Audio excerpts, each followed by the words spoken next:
I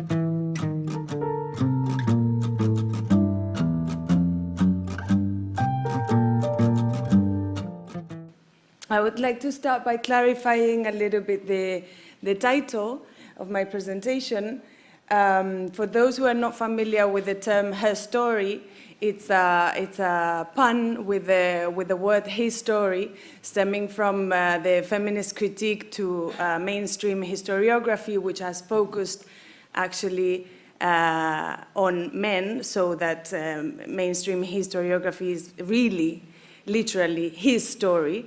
So her story aims at generating a different historical genealogy that puts at the forefront the experiences of women in history. The epistemology is the way in which we create or approach knowledge. So my proposal is that while we revisit the Herstory and the epistemology, the theoretical and methodological basis of Islamic feminism, we will be able to, hopefully, I don't know if you can see that. Okay, so the binaries are East versus West, men versus women, homo versus hetero, oppressed versus liberated, thank you. Us, them, theory, practice, secular, religious, so all of this overwhelmingly present binaries, which actually are the foundation of the hierarchical relationship between each of these clusters. So actually I would like to start by making a very basic introduction to what Islam is when we talk about, and further about Islamic feminisms. What is Islam? We have, as it's been mentioned in the introduction, a lot of information, but much of it is really confusing. So I would like to highlight the heterogeneity and the diversity within the Islamic community, which is formed by approximately 1,200 million in the world. But actually, this map that you have here is only a map of the countries in which the Muslims are the majority. But we really need to take into account that in these countries there are religious minorities, including, of course, atheists or people with very different relationships to religion, and also the fact that in that thing called the West, including Europe and the US, we have Muslim communities, and also in the past, of course, we have Al-Andalus as one of the main historical evidences that actually this binary between Islam and the West is really problematic if we look back in history, and we have, as I said, Al-Andalus also talking about the Mediterranean experiences in the history of Italy, of Malta, of many other countries that do warn us against this division between the West and Islam. Also, very, very quickly, I just wanted to point out to the fact that Islam is not the Arab world. The Arab world is not, I mean, they are often used as synonyms, but it's quite striking if we actually look at the numbers. Only 1/5 of the Arabs, only 1/5 of the Muslim world is Arab. Arab is also a problematic category, which could be further nuanced. It's also, an identitarian category that also bears a wide heterogeneity within it, but that's another story, and of course we want to focus on Islamic feminism, so let's continue. To start with the Herstory, I wanted to mention one outstanding and complex figure of the thriving feminist milieu that developed in the first half of the 20th century in Egypt. But this is not to say that we don't have expressions that we can sort of relate to what then we would call Islamic feminism before. It's not that I'm proposing that the Herstory of Islamic feminism starts here. We can actually find traces, different traces in history, and of course these traces are also to be read historically. But I'm proposing it, well, because also as an invitation, if any of you is not really aware of this thriving feminist atmosphere of the beginning of the 20th century in Egypt, I wholeheartedly encourage you to have a look at it. Zainab al-Ghazali started as an activist in the Egyptian Women's Feminist Union in the 20s, in 1920s, in the decade of the 1920s in Egypt, but with the Huda Sha'arawi fighting for against, let's say, patriarchal forms within sort of the colonizers' regime and system, but also against indigenous forms of patriarchy. But then in 1936, she sort of withdrew from the EFU, and she founded a Muslim Women's Association. And of course, she's a very complex historical character, which sometimes, I guess, if most of us read some of her claims, we would consider her to be quite conservative, but she actually refused to become the feminine union of the Muslim Brotherhood, which had been funded in 1928, because as Huda Sha'arawi and the experience with the nationalists, she could really see that women and men fighting for a common cause would often entail that within those groups, patriarchal dynamics be reproduced. What I wanted to point at is her conception of Islam and feminism. She said Islam has provided everything for both men and women. It gave women freedom, economic rights, political rights, social rights, public and private rights. Islam gave women rights in the family granted by no other society.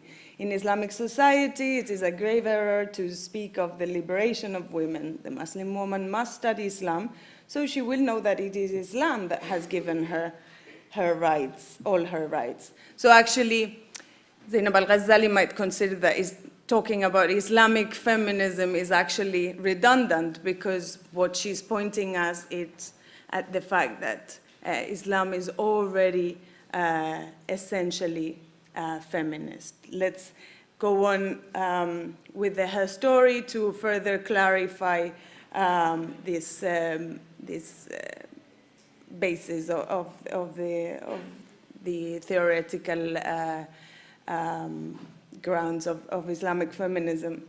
Actually, Islamic feminism as a term, it's considered to have been coined in the 1980s, so some decades after al-Ghazali, in Iran, which is not an Arab country, it's a Muslim majority country. We are in the 80s, in the aftermath of the Islamic Revolution, and there are some women who gather and actually think, well, why shall we think of Islam and feminism as separate? We can actually start to think about them both within the same paradigm. And as a result of sort of these kind of reflections, the journal Zanan was founded in the 90s, and this was sort of the platform where a lot of these discussions and a lot of the theoretical and methodological starting points were discussed. These two scholars, Ziba bin Husseini and Asfane Najmabadi, have highlighted the fact that this journal was key in the decentralization of the male clergy or the male or religious authority. And they have also pointed at the fact that this journal created a dialogue between both Islamic feminists and secular feminists in Iran. So here is where we also try not to stick to these binaries and these differentiations between, religious feminists and secular ones. But it is true that what distinguishes Islamic feminism, as these two examples from the Herstory have hopefully shown, is that Islam and feminism are thought of within the same paradigm. So it's actually not about strategically using or instrumentalizing a part of religious history or a part of Islamic sources to advance a feminist claim, but it's actually about thinking and developing theoretical and methodological tools within the framework of Islam. Basically, the basic tenet of Islamic feminism as it developed from the 80s is that, as Zainab al-Ghazali was sort of suggesting, is that Islam is essentially bears a message of essential justice that, of course, includes gender justice, and it is the interpretations and the methodologies which have come afterwards that have sort of patriarchalized Islam, if you know what I mean. So it's basically it's culture that is patriarchal and not religion, right? So this is one of the main claims. So in the different dimensions in which we can see the development of Islamic feminism, we find the theological one. So it's about a work of reading the sources of Islam, and especially the Quran, from an anti-patriarchal point of view, and also from a non-heteronormative point of view, as it will follow and as I will later on point out. So one of the pioneers of these liberatory readings, as we have it in English, is Asma Barlas, who says the coercive abuse of Islam to oppress people, especially women, is one of the greatest impediments to rereading the Quran today. In such a context, liberatory readings are not just about redefining personal freedoms, they are about challenging entrenched structures of political, patriarchal, state, and sexual power. So she's pointing at the structural and the radical effect and also basis that these liberatory readings have. But there are other dimensions to Islamic feminist also activism, which include, for example, the aim of reforming the family codes, which in Muslim majority countries are enforced. Also, the socio-cultural change, which is aiming at transforming engrounded patriarchal conceptions, and also a spiritual transformation, which, as I was saying in the beginning of this slide, it's not actually peripheral. It's about transforming spirituality, and it's about spiritualizing political feminist transformation. So again, here we have the blurring of some of these binaries as we commonly understand them. But actually, many of the activists have, especially since the 2000s, pointed at the fact that it's not one movement that we're talking about. We should talk about Islamic feminisms, because it's both a transnational movement, but it's very locally grounded. So, for example, when I was pointing at the legal dimension, I've mentioned the reform of the family codes or the personal status codes, but in many countries where Islamic feminists are struggling, these codes are not enforced. So it's really like about also the local conditions that every sort of group aims at challenging. I would like to briefly talk about two outstanding Islamic feminists who are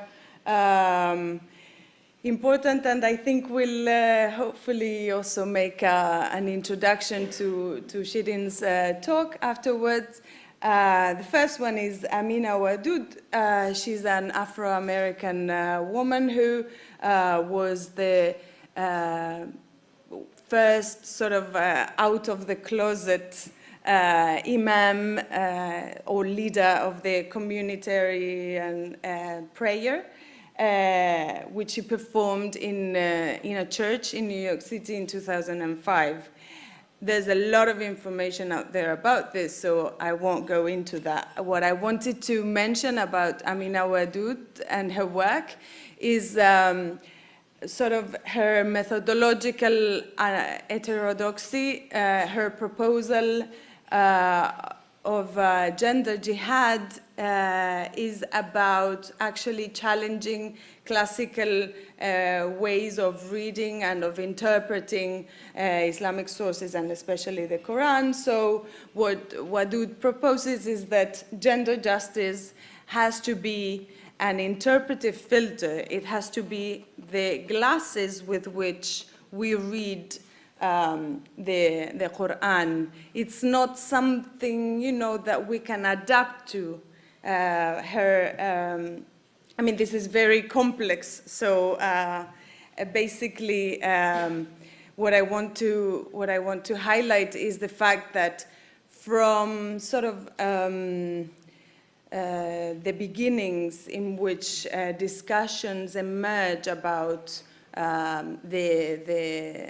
what the role and the essential nature of Islam and gender issues and the position of women are, we, throughout the 2000s especially, we can see that there are more unorthodox approaches to methodology and also to practice. This second woman that I wanted to talk about, Saidia Sheikh, is from South Africa, and she was the imama or the leader of the communitary prayer in this fourth Congress of Islamic Feminism that took place in Madrid, again, undoing binaries.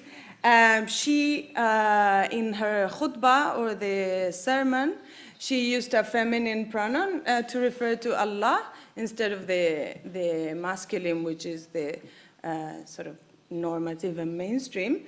And she also proposed to lead the prayer, not from an advanced position, but from the first row.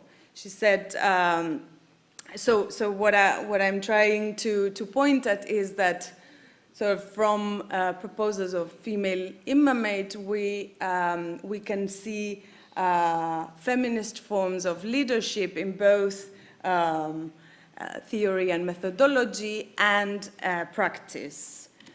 So this is a very actually diverse movement. It's transnational but also locally grounded, as I was saying.